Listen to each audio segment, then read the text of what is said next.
السلام علیکم ورحمۃ اللہ وبرکاتہ۔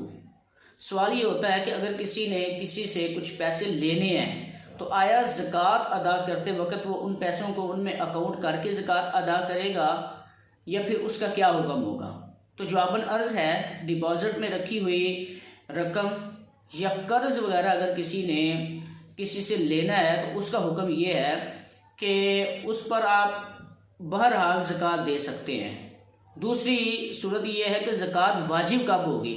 تو اگر آپ کی دوسری رقم کے ساتھ مل کر وہ رقم جو آپ نے قرض پر دی ہوئی ہے، کسی سے قرض لینا ہے جسے کہتے ہیں، وہ اگر سارا مل کے ایک نصاب کو پہنچتا ہے یا 52.5 تولے چاندی کو پہنچتا ہے تو اس پر جو ہے وہ اس کا 5واں حصہ جب وصول ہوگا تو تب زکوٰۃ ہوگی، اور زکوٰۃ یعنی کہ دینا تب واجب ہوگی۔